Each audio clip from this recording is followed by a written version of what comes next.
Ini yang juga menarik untuk kita cermati, saudara. Timnas Indonesia saat ini masih menempati peringkat keempat klasemen sementara grup C.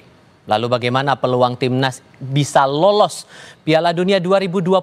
Nah, Wakil Menteri Pendidikan Tinggi, Sains dan Teknologi Stella Christy punya analisis menarik di sini. Nah, peluang atau probabilitas timnas kita lolos ke Piala Dunia sebesar 41,7%. Coba disimak. Ada hanya ada dua jalur untuk kita bisa lolos ke Piala Dunia. Jalur pertama itu adalah yang namanya jalur langsung. Siapa yang bisa ikut jalur langsung? Mereka yang dari babak ketiga itu menempati posisi 1 dan kedua. Saat ini kita bukan. Tetapi kita ada kemungkinan itu. Kita bisa lolos jalur langsung. Persentasi kita atau probabilitas kita adalah 1,3%. Tapi jangan putus asa dulu karena ada jalur yang kedua. Jalur yang kedua itu lewat babak 4 dan 5. Nah, kemungkinan kita untuk bisa lewat yang jalur ini adalah 80,8%. Nah, tapi setelah itu kan kita masih harus main di game ini, jadi ada 50% untuk kita bisa menang. Jadi totalnya keseluruhan probabilitas kita adalah 40,4%. Jadi kalau kita tambahkan, tinggal tambahin keseluruhan kemungkinan kita, peluang kita untuk bisa lolos ke Piala Dunia itu 41,7%. Berarti lumayan. Jadi kita semangat. Ini kemungkinan kita pada saat ini untuk bisa lolos ke Piala Dunia 41,7%. Jadi dari mana angka-angka itu? Kita akan coba ulas lebih dalam analisis peluang timnas Indonesia bisa lolos ke Piala Dunia 2026 bersama dengan sosok yang mengunggah konten itu. Wakil Menteri Pendidikan Tinggi, Sains dan Teknologi Stella Christy sudah bersama kami di studio Kompas TV kali ini. Hai Prof, apa kabar? Halo Mas Rifa, apa kabar? Terima kasih sudah mau datang di studio Kompas TV. Kabar kami baik, semoga Anda juga sehat. Saya mau tahu dulu sederhananya, ya. Anda sampai mengunggah konten itu, dorongannya karena apa? Karena kami dari Kementerian Pendidikan Tinggi, Sains dan Teknologi tentu saja seperti yang diamanahkan Bapak Presiden adalah untuk membangun negara dan bangsa kita untuk menjadi negara dan bangsa yang kuat di dalam sains. Dan apalagi yang bisa menyatukan kita, yang paling bisa menyatukan kita kalau bukan tentang timnas kita.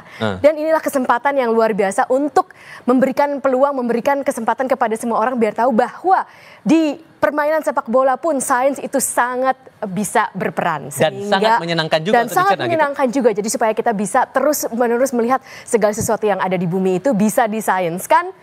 Dan apalagi sepak bola. Apalagi hobi yang seperti ini juga. Betul. Ya. Oke, kita coba buka untuk data pertama. Data pertama ini kita coba ulas masalah posisi kita di klasemen. Boleh. Posisi kita, nah ini dia, posisi kita kan di urutan keempat. Betul. Sampai Anda menghitung saat itu skenarionya, peluang-peluang kita, probabilitas kita untuk bisa lolos Piala Dunia sampai ada 729 skenario. Betul. Coba dijelaskan secara sederhana dan gampang untuk dicerna oleh penonton kita. Baik. Datangnya angka itu dari mana, Prof? Baik, ada 6 game dan setiap game itu kan bisa menang, kalah atau seri. Nah, berarti itu 3 kali 3 kali 3 kali 3 kali 3 kali 3.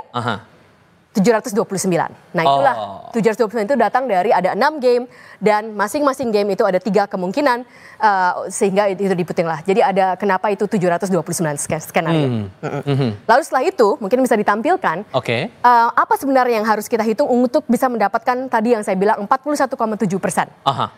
729 skenario itu harus kita hitung probabilitasnya, berapa probabilitas dari masing-masing skenario itu untuk terjadi. Nah, jadi satu skenario itu bisa misalnya Indonesia menang lawan China, tetapi nanti Bahrain menang lawan Arab Saudi. Nah, itu berbeda dengan skenario yang lainnya, di mana Indonesia menang lawan China, tetapi Arab Saudi menang di lawan Bahrain, sehingga itu skenario yang berbeda. Nah, ada 729 skenario itu, lalu kita harus menghitung probabilitas dari masing-masing skenario tersebut. Kemudian kita harus mengagregat probabilitas di mana timnas kita itu lolos ke Pildun.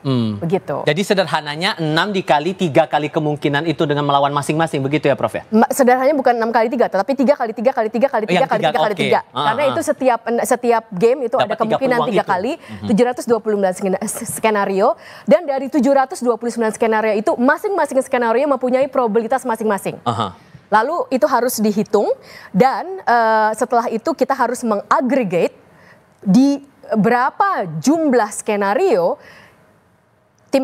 timnas kita itu akan lolos ke Pildun. Nah, tapi itu tidak bisa dilakukan, bukan tidak bisa, itu akan sangat banyak waktu kalau dilakukan pakai tangan. Sehingga saya menggunakan artificial intelligence untuk bisa menghitung tersebut. Tapi ada story menariknya juga dari artificial intelligence ini. Tapi ceritanya nanti dulu. Kita coba melihat kemungkinannya sekarang. Kemarin pun sempat saya menyampaikan juga kepada Anda, pemirsa Kompas TV, soal 2 peluang kita. Peluang kita bisa lolos langsung ke Piala Dunia, itu satu. Dan yang kedua, peluang kita untuk terus melaju ke putaran keempat atau kelima. Saya coba mengajak Anda melihat kemungkinan kita bisa lolos langsung ke Piala Dunia 2026. Boleh ditampilkan datanya, dan Anda pun sudah sempat mengotak-atik, menganalisis. Dan kalau hitungan Anda kemungkinan kita bisa lolos langsung nggak nyampe 2% ya?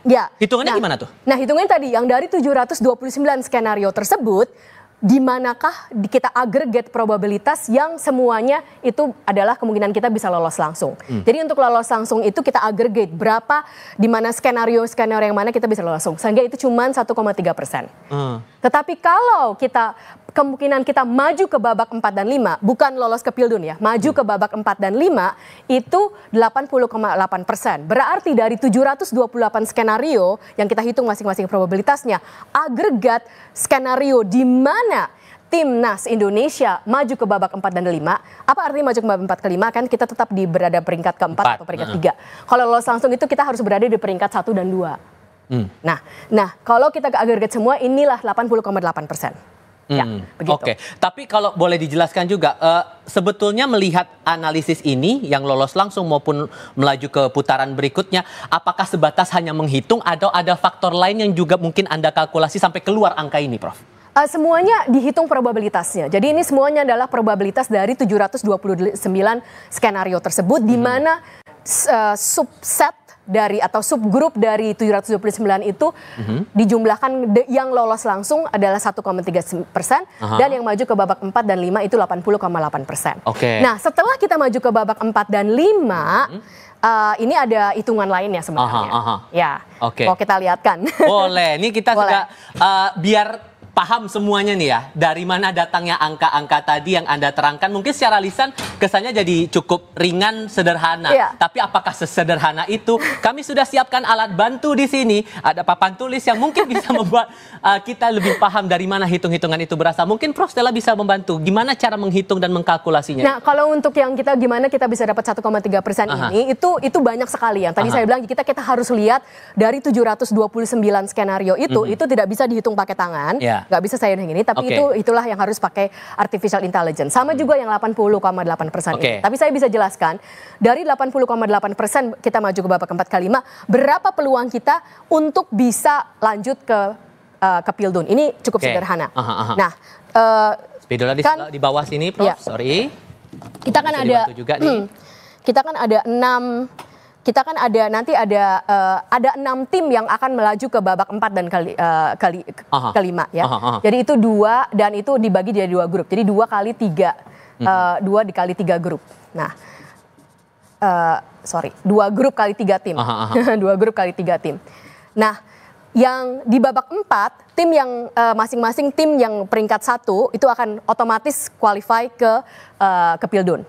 Nah, tetapi yang di babak lalu setelah itu yang kedua lanjut ke babak 5 dan bertarung di babak 5. Setelah itu yang menang dari babak 5 itu akan lanjut ke seluruh akan lanjut biar kita ke bantu juga untuk bisa buat Anda nyaman juga menulis di sini. Silakan dilanjutkan. 2 kali 3 2 kali 3 tim. Nah, dari masing-masing 2 ini peringkat 1 akan lolos, gitu kan? Peringkat satunya, nggak apa-apa nih. Peringkat satunya akan lolos ke, akan otomatis peringkat 1 dari babak keempat akan lolos ke Pildun. Lalu peringkat 1 dari babak keempat akan lolos ke Pildun. Sementara itu yang peringkat 2-nya ini harus bertarung. Ya, yang peringkat 2-nya ini babak 4 ya. Babak 4, peringkat 1 langsung lolos ke Pildun. Tapi terus yang peringkat 2 ini harus bertarung di babak 5. Nah, berarti di babak 5 kan, berarti totalnya akan ada 3 tim yang lolos ke Pildun dari babak 4 dan 5. Jadi secara keseluruhan, secara umumnya, chance untuk bisa ke Pildun kalau lewat babak keempat kelima itu 50% dari babak kelima. Jadi 50% atau setengahnya dari 80,8% itu 40,4. 44,4%. Ini setengah dari 80,8% yang kita bisa melaju ke putaran berikutnya itu tadi. Betul. Nah, 80,8 kan melaju ke putaran berikutnya. Chance siapapun yang maju ke putaran babak keempat kelima, bukan Indonesia sih, siapapun yang maju ke 45 mempunyai peluang 50% untuk maju ke Pildun. Sehingga 50% dari 80,8% itu adalah 40,4%. Itu dengan kedua-dua kemungkinan itu? Langsung Bukan, ini hanya kemungkinan dari babak 4 dan 5. Begitu. Nah, sehingga ini dari babak, kalau ya. Nah, ini dia ya. Kalau lolos langsung 1,3%, kalau lolos kemungkinan lolos ke Pildun lewat babak 4-5 itu 40,4%, sehingga total kemungkinan untuk bisa lolos ke Piala Dunia kita adalah 41,7%. Dan angka itu terbilang tinggi nggak sih menurut Anda yang juga sebagai penggemar sepak bola dan pecinta timnas Indonesia, dengan progres yang ada sekarang ini terbilang tinggi nggak sih, Prof? Dibandingkan dengan kemungkinan Indonesia di tahun-tahun sebelumnya, ini sangat tinggi. Ya. Sehingga tapi memungkinkan nggak dengan kita kan masih tanggal 2 nih sekarang, menuju tanggal 5. Banyak kemungkinan bisa terjadi dengan probabilitas dan peluang-peluang. Tentu saja. Maka dari itu kita harus lihat sebentar lagi tanggal 5 Juni timnas kita akan melawan Tiongkok. Nah, pertandingan melawan Tiongkok ini sangat penting untuk bisa meningkatkan atau bahkan menurunkan. Bisa kita lihatin? Ada hitungannya. Ada hitungannya kalau kita menang, mungkin yang berikutnya kalau kita menang lawan Tiongkok, kemungkinan kita ke Pildun itu akan naik menjadi 50,6%. Kalau kita seri dengan Tiongkok, kemungkinannya itu akan menjadi 40,8%. Hampir sama dengan kemungkinan total yang sekarang. Jadi tidak banyak perubahan kalau seri. Artinya kalau seri pun ya nggak apa-apa juga gitu. Tapi kalau kalah, kemungkinan kita lolos ke Pildun, qualify ke Pildun akan turun drastis menjadi 10,6%. Wow. Ya, jadi untuk dengan Tiongkok kita harus 10,4%.